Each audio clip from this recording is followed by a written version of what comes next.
A man tells that he married a girl who does not love her and does not have any feelings. He often tried to love her or admire her and approaches her, but all his attempts were unsuccessful. And one day he decided to confess her with a feeling towards her after he became living daily in a sense of guilt and betrayal, and she did not deserve from him this. And indeed came on the day of his work. She brought him food, but he completely ignored and told her that he wanted to talk to her about an important matter. He had some anxiety, and he hid him some hesitation, but he packed his command and told her immediately, "I do not love you, and loved another woman a long time ago, but I cannot bring the two of you together, so I have to divorce." And surprisingly, her reaction was completely contrary to all that she expected. She did not get angry, did not revolt, and was not accused of treason. She only contented with a calm smile and a nod, and said to him, "I agree to the divorce, but with two conditions," marveling at her words. But he replied, "I agree to all your conditions, and will return all your material rights, and I will leave you. You also have this house to live in."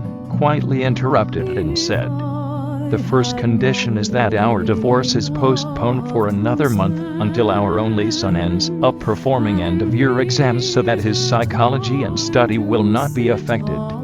And the second condition is that you carry me every day in your arms from the door of the house to the bedroom, for a period whole month." The husband marveled at many of the conditions that she set for his wife, but he agreed in any case, as he was ready to do anything just to get rid of the restrictions of his marriage and have the love of Amra, the girl who works with him in his company and has feelings of true love that he always wishes.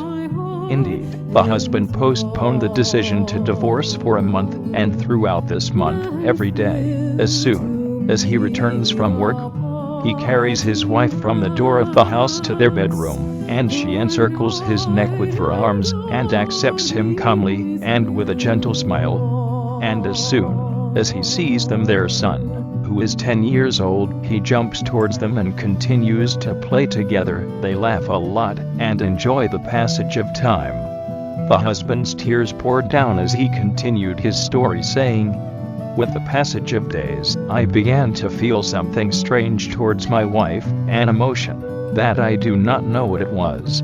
I was moving away immediately in front of her and waiting in my head, trying to get the idea out of my head. But then I had to admit the truth.